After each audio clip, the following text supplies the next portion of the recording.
What's the throughput of Bitcoin? How many transactions you can have in 1 second? Can you still recall for Bitcoin? Roughly, I want you to imagine how slow it is actually. Okay, can I give you some wild guess? About 100 transaction per second. What do you think? Or 1,000 transactions per second Bitcoin can handle? 100? No, much lower. 7, yeah. Oh, your finger very fast. Yes, you are right. Only about 7, you'll be surprised because you may expect 100. Our friend expect no, not up to that level. Even though you use public blockchain like Ethereum, it can only give you about 14, 15 transactions per second, which is very slow. So that's why we need a lot of technique to enhance the scalability, okay, the throughput of those public blockchain. This is a very typical problem associated with public blockchain. Not scalable. When the transaction, we have a lot of transaction coming in, it cannot handle, not scalable. All right, and speed is very slow also for your transaction confirmation.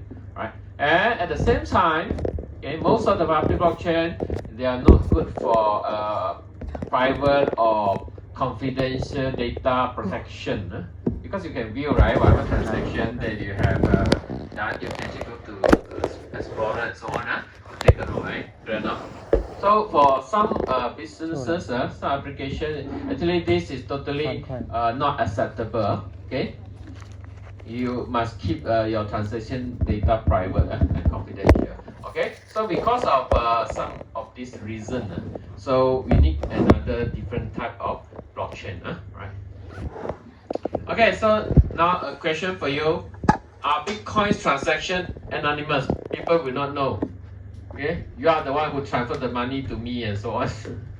Okay, what do you think? How many of you think transactions in Bitcoins are anonymous?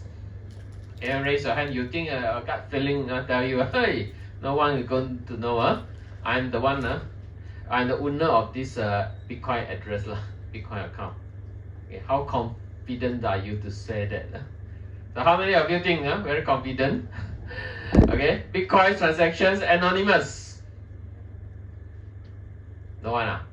So it's not. They need to say you think it's not anonymous People can find out the owner of a certain Bitcoin account. Yeah, actually it's not totally anonymous. Actually semi only You still can trace because for example, when you are using web technologies to perform this Bitcoin transactions, you buy something using Bitcoins and so on. Okay, basically you will leave some things on your cookie. Okay, because we know that we have something called cookies to help us to customize our online activities and so on. So maybe they can know more about you, recommend things to use and so on, right? Okay, cookies. I think so all IT students should more have some basic knowledge about this cookie. Okay, so if you are using you are visiting multiple websites and it involve Bitcoin transaction, somehow the tracker in your browser actually can do some correlations. After some analysis, okay, we are not going to dive into the detail on how to do the analysis, but for sure, after some serious analysis, it can actually relate your identity to this blockchain transaction over here. Okay, can even identify what is the Bitcoin address of this user and so on. So you cannot say it is totally anonymous. It can be tracked. Okay. So now just I mentioned that we need to have a different platform for us to support application that required for us to safeguard our private data or confidential data, and this is why we have this Hyperledger project. Actually, I would say it's a project. Okay, actually it's supported by Linux Foundation and others tech giants like IBM and so on. Right. So under this Hyperledger framework, it look like this. So a lot of things inside. So it will give you some distributed ledgers for different purposes. You see there are a lot. This is not the latest. If you go to their website, you maybe see a different thing. All right. And then the libraries. It give you libraries for your developments. So to make your life easier, you don't need to develop everything from scratch. And then some tools for you to use and so on. Even some other things okay. So it's a lot of things inside this project. So Hyperledger, okay, that I'm talking about actually is a project. Okay, strictly speaking, is a project. Okay, so a lot of these different product, different library tools and so under this project. Okay, so we are not going to go through all this okay, all these are the ledger with different purpose. Okay, for example, this is more for these identity management related applications like credential, issuing credentials and so on, that which is verifiable and so on. Okay, and this is the one we have to focus here. The rest you can read through the slide. Once again, this chapter will not come up in your final, but it's a very good chapter for you to know more okay, about another alternative platform. Okay, we will just focus on this one. Okay, focus on this Hyperledger Fabric because it's very close to the Ethereum's blockchain platform that you know very well. Okay, but it is a permission blockchain type. Okay, it's not public. It's not public. Right. The purpose is to let you to develop application that required the safeguarding on your private or confidential data. Okay. Okay, we straight away go there Okay, all this you can go through on your own. Okay. We go to this. I don't want to spend too much time on this chapter. You can do your own reading. Okay, or this library you can. Okay, I just want to focus on this.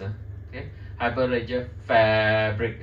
Fabric is one of the project inside this Hyperledger's big umbrella. Okay, so what is this Fabric?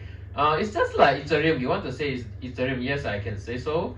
Okay, but it's a permission. Okay, not everyone can join to the network. Okay, there is a membership management over there.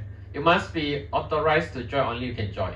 Okay, and usually there are not many nodes involved in the network. Not like Ethereum because there are, I don't know how many is okay, maybe millions of nodes up there. Okay, to run this Ethereum platform and so on.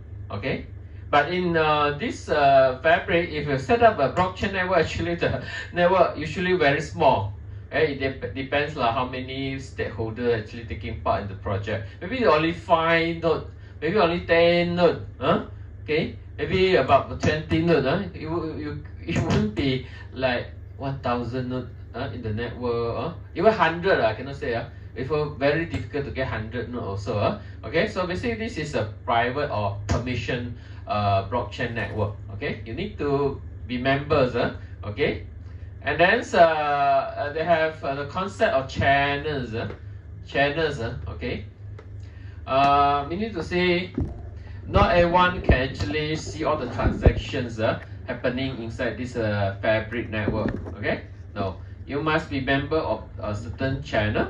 Only you are eligible to view to edit and so on. Okay, so if you are not the a member of others channel, sorry, all the transaction happen there, you cannot view one. Okay, it's nothing to do with you. So this will provide a better privacy okay, or confidential data control okay. So a lot of things inside actually in Fabric are pluggable. Meaning to say, if you love this particular thing, you can just swap. You can put it in. For example, you love this consensus protocol.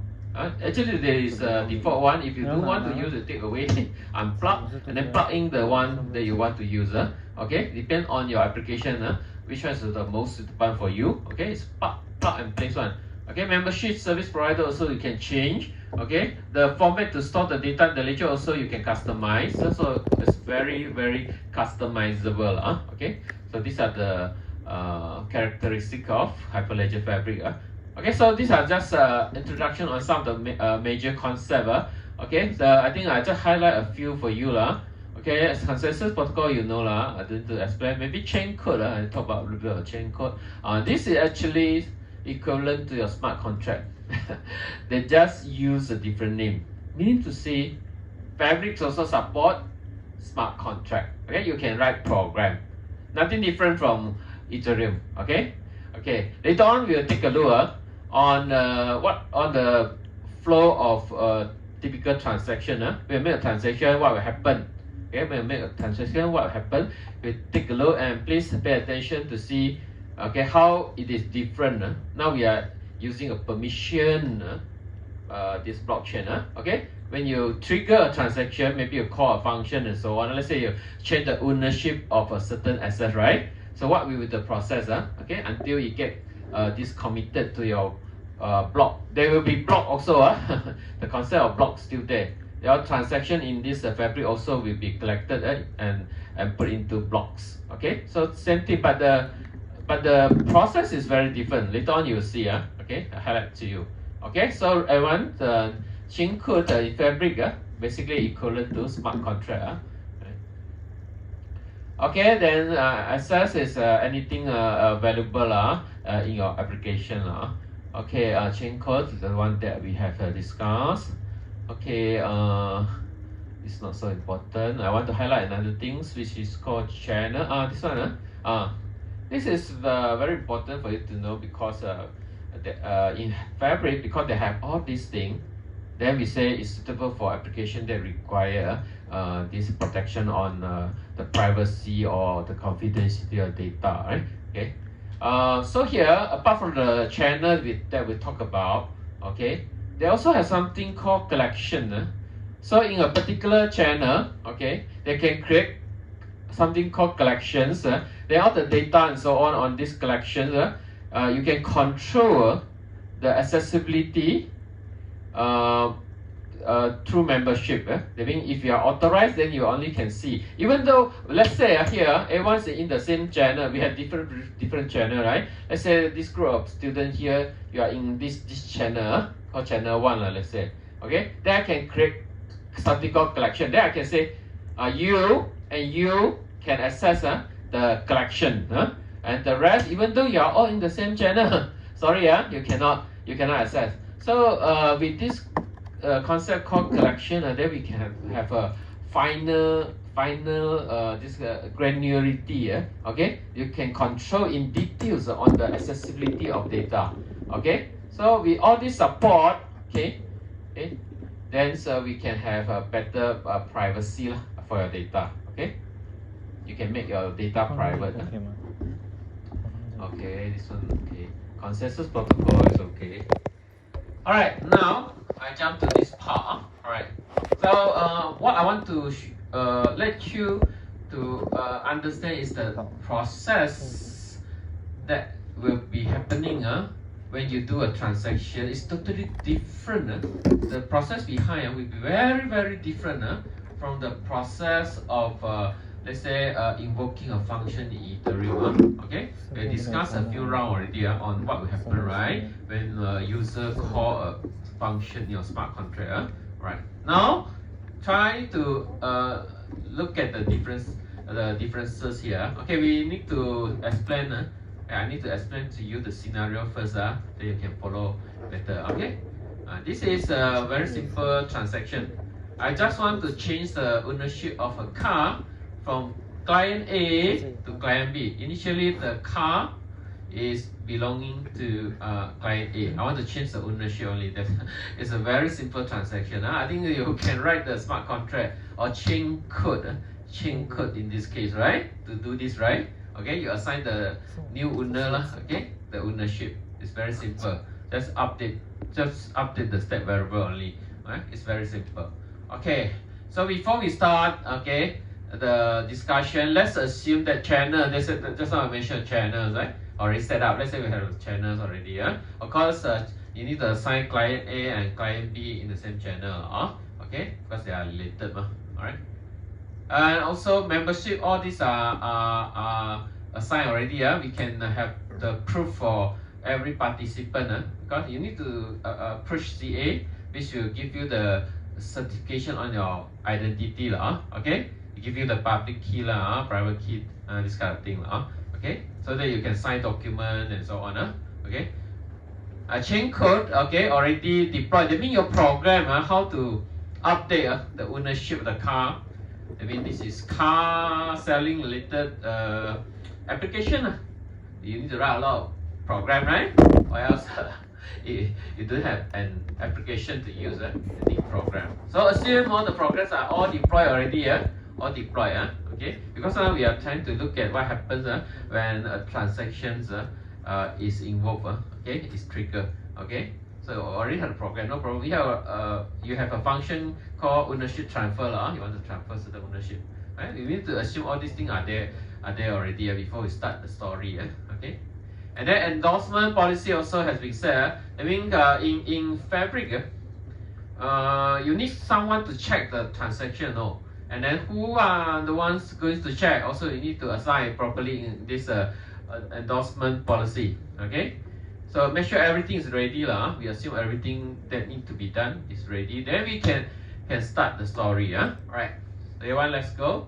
So this is what happened when I want to change the ownership of the car from client A to client B. Okay. So what you need to do is client B, okay, we send a request to change the car ownership to client B. I want to give up my ownership. I want to pass it to client B. Okay. What this client A will do? Okay, of course, you're going to access the application, right? Okay. So you access the application. Okay. So basically, you are calling the SDK software development kits. Okay. To actually to get the proposal done, you need to construct a transaction proposal. Okay. This is something very different from Ethereum. Right? Do you need to do that? No. There is no such a thing called proposal in Ethereum, so you don't need to do actually. Okay, but in Fabric, you need to construct this proposal. Okay, with the help of SDK provided to application. Okay, so a client will just call the necessary function. Okay, so you prepare. Okay, so this client A will sign. Okay, will sign. Okay, sign the proposal, and the proposal will be sent to. Okay, this inside proposal, the content is like this. You want to involve a chain code. Chain code, that means a smart contract or a function. To be more specific, a function inside the chain code. Okay, this is your proposal. Then you send it to peer N and peer B. Okay, on the network, and this peer A and peer B, you already set the endorsement. That means they are the one that can actually endorse the transaction. Okay, to be the endorser. Okay, so this peer A and peer B, when you receive your proposal for client A, okay, you will do the verifications to check whether the signature is valid okay, the transaction proposal is well formatted okay, it has not been submitted already in the past, it's not a duplicated request and so on okay, and whether the submitter, which is client A, is authorized to perform the proposed operation or not. Okay, so the control is very detailed. So endorsers will do all this checking. Alright, A and B will do because they are endorser in the endorsement policy. Don't worry, don't need to memorize, just have a feel how all these things different from the process in Ethereum. You will feel very, very different. Okay, because this is not a public blockchain. Okay, in public blockchain there are a lot of validators there. Okay, in Fabric, who are the ones checking now? A and B, only two. In this case, maybe at most you get a few more. You cannot expect to have thousands of validators check all these things. The proposal, so very different. Okay, so what happened next? So after the verification is done, everything okay. So this endorser, they need to execute. Okay, what haven't execute because the request is to invoke a function in the chain code, right? So now it's a time for the execution of the chain code. Okay, to produce the transaction result. Okay, you need transaction result. Okay, so this result will be put inside a response called proposal response. Just how we send a proposal, right? So proposal request. Okay, now you get the response, and then this response will include the transaction result also. So this one will sign by the endorser lah, A and B, they will sign, and then send back to your SDK lah. Okay. All right. So what will happen after that? So SDK, okay, you will do the checking now to verify whether it's really signed by the endorser, and then compare the proposal response to see if both are the same.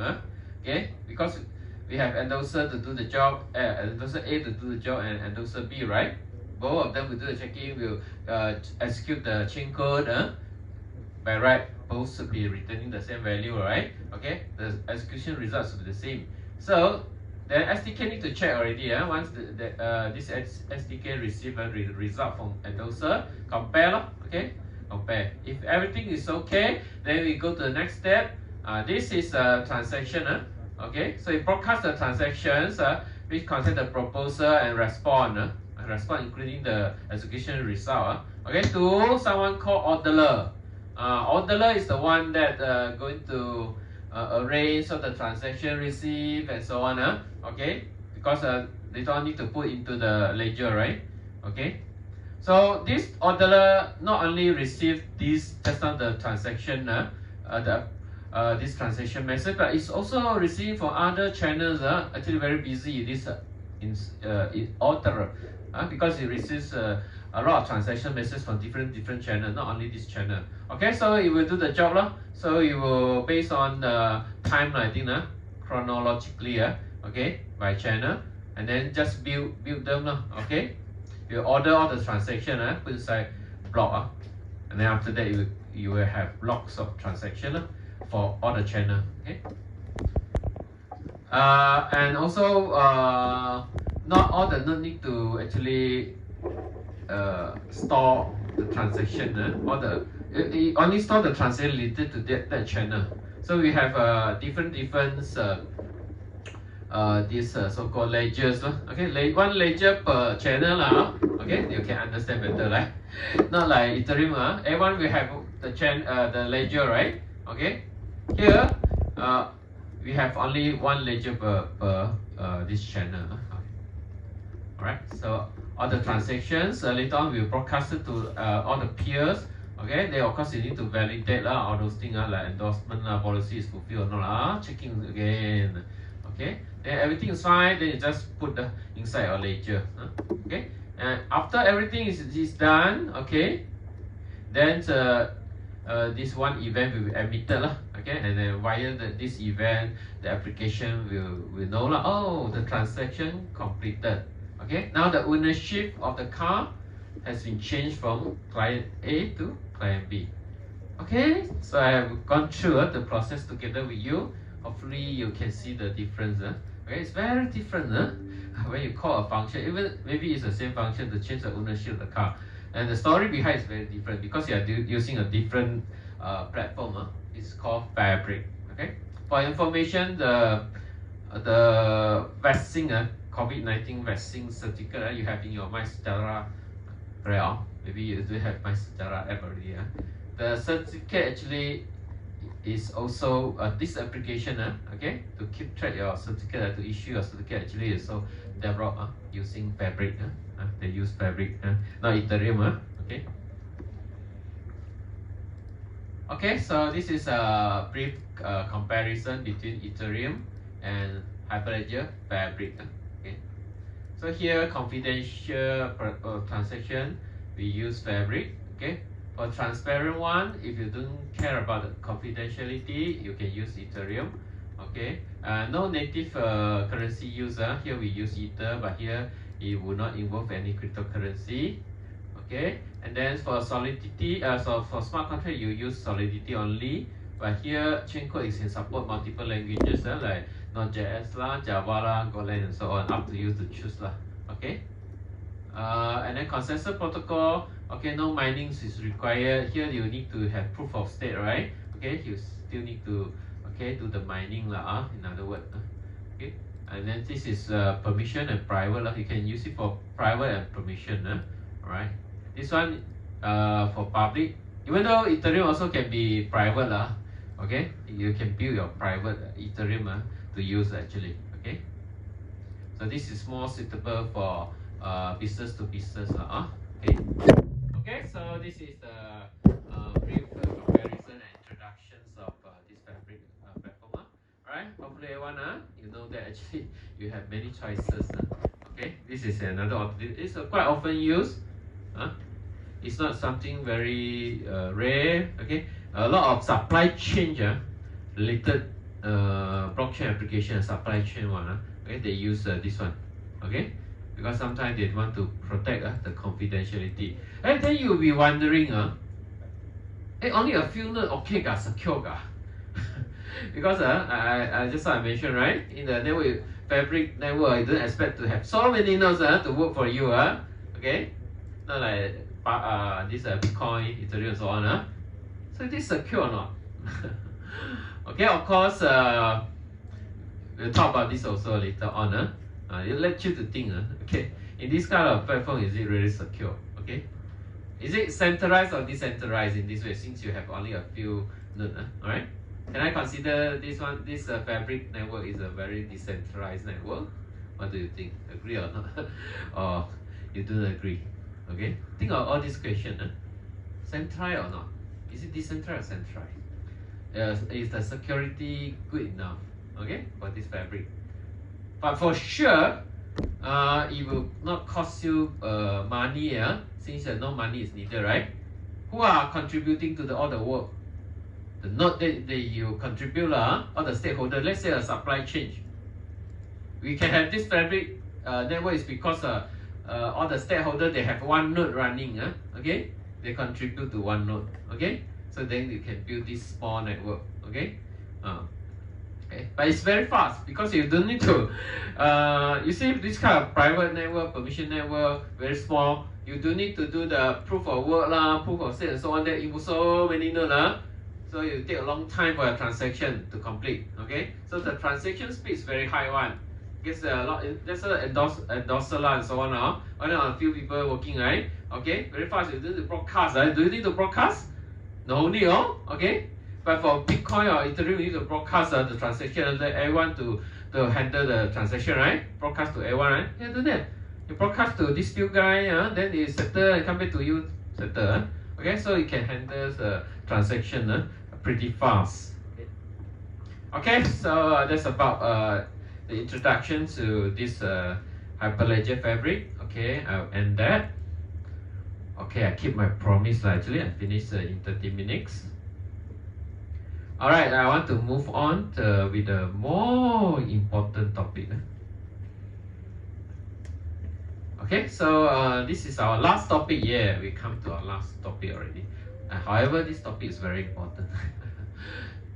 You study past year questions later on, you see a lot of questions coming from here. So you must have a very good understanding for this chapter. That's why I want to go slower. I want to have 2 days to finish this chapter. So everyone can remember, okay, what I have mentioned during the lecture, right? Okay, let's move on now. We try to finish our class as soon as possible, right? Okay, so advanced topic. The first topic that I want to talk about is scalability. Okay, this is a very common issue for all the blockchain platform. Okay, except the private blockchain. Okay, so as I mentioned, Bitcoin only have 3 to 7. Okay, Ethereum maybe 15 or can be around 20 or so but still not enough. Like Visa, you know, if you are using Visa card, I don't think you have a Visa card yet No, Mastercard, American Express. No, you're not using any credit card. Anyone hold a credit card? No, okay. So you pay usually people used to pay for petrol and so on. Very convenient. And Visa transaction actually will be generated maybe a few thousands per second. Maybe can up to 100,000 okay per second. 100,000 per second you can handle, no problem. No, you will not hand and so on. You will not have an experience that you fail to make the payment and so on. All this kind of thing would happen. You can handle. No, just like I asked Bitcoin 7 or around 7 average 7 transaction per second. Ethereum, in 1 second only about 15 to 20 lah. Cannot compare. If you really want to make your blockchain-based application usable, practical, unless you need to support a few thousands of transactions per second. So now, if you're using Ethereum or you develop the one in your assignment or in your practical class, that one is useless. Okay, when the transactions is a lot. Okay, so we need to solve a scalability issue. Okay. Before that, let me introduce to you this one. In blockchain world, we have this well-known problem. It's called blockchain trilemma. Okay, trilemma. Okay, dilemma. I think you know dilemma, right? You have two options. Okay, you can make this one work, but you need to sacrifice another one, right? This dilemma, right? You cannot have both, right, at the same time. You cannot have both. Trilemma. This is a trilemma, right? Okay. Trilemma means you have 3 selection. 1, 2, 3 for you. Okay. You cannot have all at the same time. Okay. You cannot have high scalability, high security, and high decentralization at the same time. Cannot. You can only at most have 2 out of 3. Okay. Then you need to say, if you want this and this, then sorry to your security. If you want to have this and this, and sorry to your decentralization. That's it. If you can find a way, techniques and so on that secure 3 of them, please quickly let me know. Okay, we can publish paper already. Okay. Let me use one simple example. Bitcoin is a very good example to explain this trilemma. You say Bitcoin, secure or not? I want Bitcoin. What do you think? Secure? Can you say secure? Very secure, right? Bitcoin very secure. So you seldom heard about what hacking on Bitcoins and so on. Alright? Very secure. People love to use, right? Very popular, and a lot of people buying Bitcoins. They believe in Bitcoin secure. Okay? Okay, what about this decentralization? Bitcoin, is it very decentralized? So every ledger will be available in every node in the network, right? Correct or not? It's not actually centralized to anyone, right? Okay, no one have the control on the network, correct or not? Okay, so can we say it's highly decentralized? Correct or highly decentralized? Okay. Now we have this and this, these two. What about this one? Scalability. how many transactions you can handle? If you have more transaction coming in, what will happen? You need to wait lah. Okay. Unless you pay a very high transaction fee lah. Correct or not? It's not scalable. It will not work very well when you have a lot of transaction coming in, right? Okay. So this is so-called blockchain dilemma. Okay, you cannot have all 3 at the same time. No way. Okay, unless you can introduce a solution to me. Please quickly let me know. I'm interested to find out. All right. Okay. Scalability not the only issues in blockchain. Okay, it's one of the big issues only. There are a lot of issues. Security issue, interoperability issue, blah blah blah issue, but scalability is the one that we should solve first. Okay, in order for this technology to take over, right? Okay, we have problem that we need to solve, okay. So how we solve a problem, scalability problem? How to solve? Difficult. So what is the main cause? What's the main cause causing scalability issue in Bitcoin, in Ethereum? You take Ethereum for example only, senang lah, because most of you familiar with Ethereum already, right? Okay, scalability issue. Ethereum only can handle 15 to 20 lah. On average, actually 15 only. Second per second. 15 transactions per second is very, very slow. Okay, so why so slow? Have you ever thought of this question? Just our friend said 100, no? Okay, and then I said 15. Must be a very serious reason behind. What's the reason? Have you ever thought about why causing the transactions throughput are so low? Okay. Okay, so you should have some answer already, okay, because you know the details on the technologies behind, okay, or the mechanism behind this Ethereum, okay. Mainly because of what? There are many reasons. Okay. So to solve the problem, okay, we can actually have many approaches. Okay, later on you see where the problem come from. Okay, to tackle this issue, okay, it's not easy. If I throw you this question, how to solve the scalability problem, I don't think you can answer me.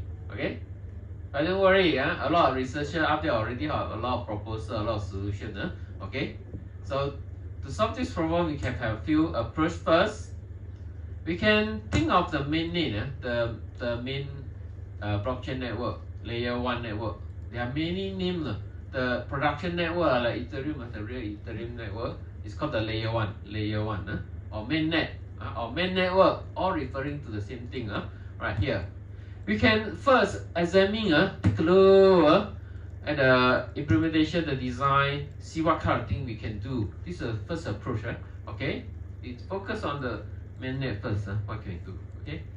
Alright, then researchers find out actually we can have things like layer 1 solution. Okay, we do something to improve the scalability. Okay, the things that we are going to do actually will apply to the layer 1 network. We're not going to add on anything or just look at the original network that we have, which is not scalable. Then we try to do something.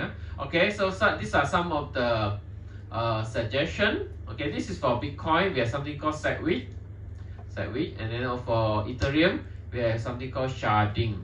Okay, so if we do this, okay, then our network will be more scalable. Okay, so this is so-called layer 1. Okay, later on we look at it. Actually, I say what is the idea? Okay, what is this Segwit all about? Okay, and then also we will talk about sharding. Everyone remember this is a very important topic. You must master this sharding properly. Okay. Okay, let's move on.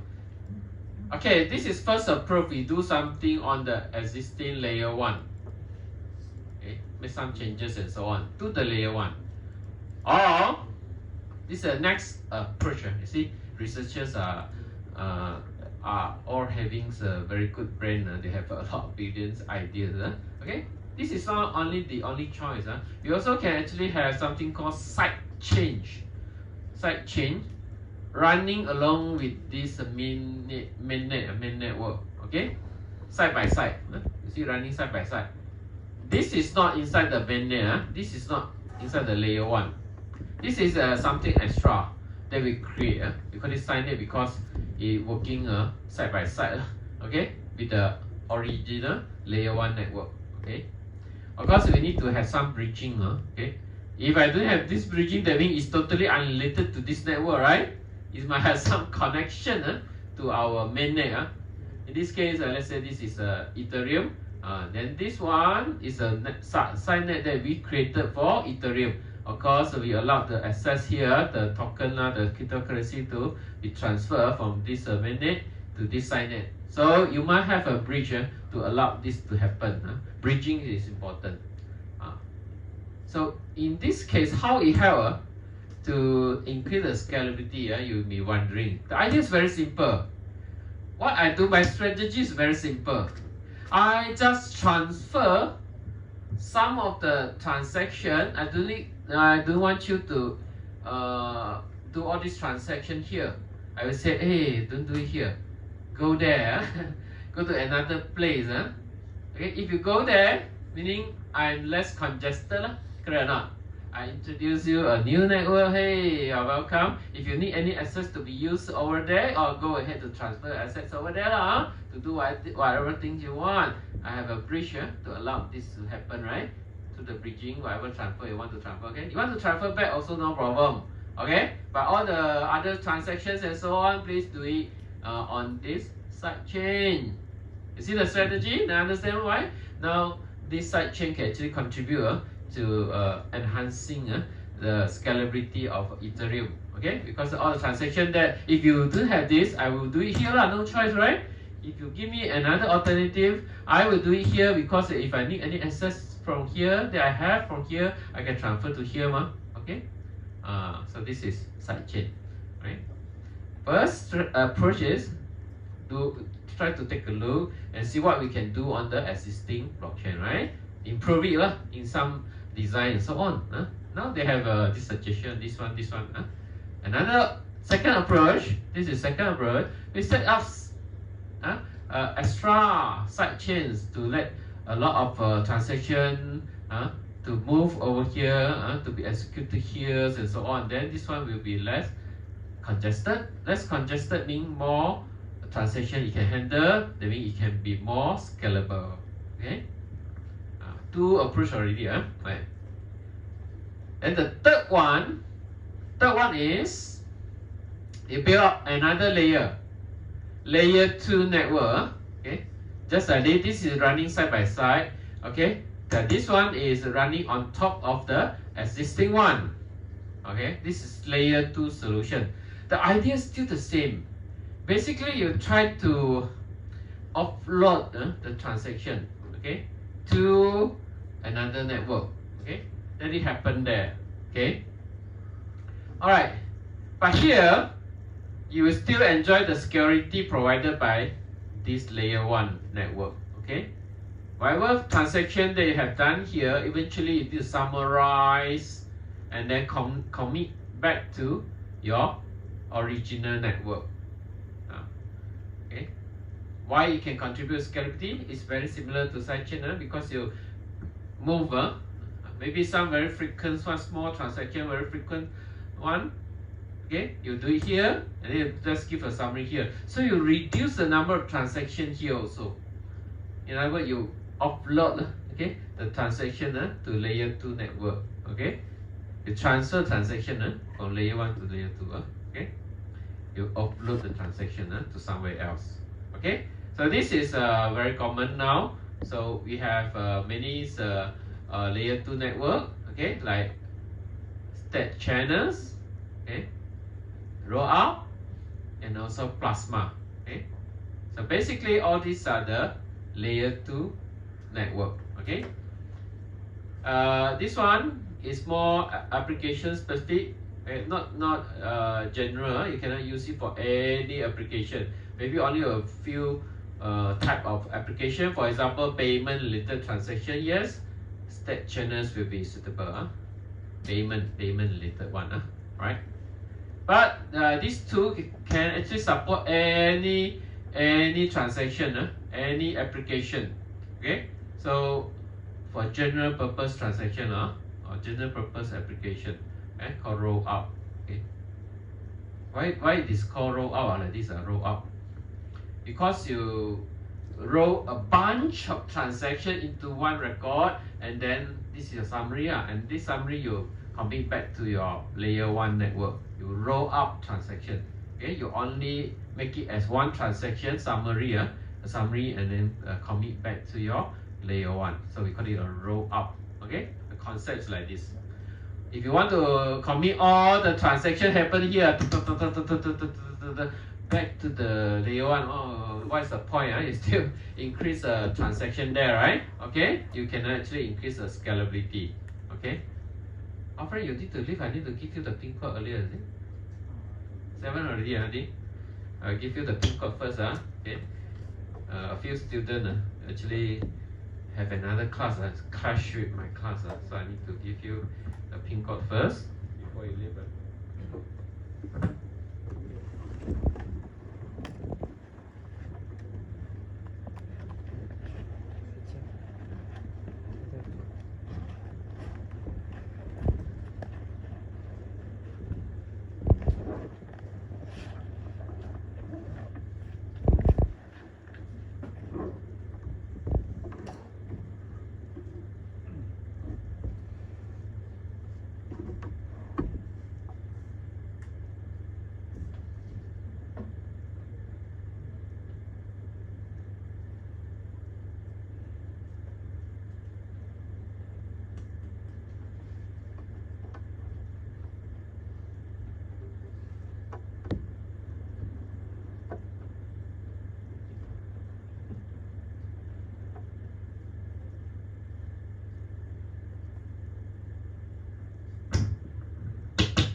Okay, please take your attendance and check your history.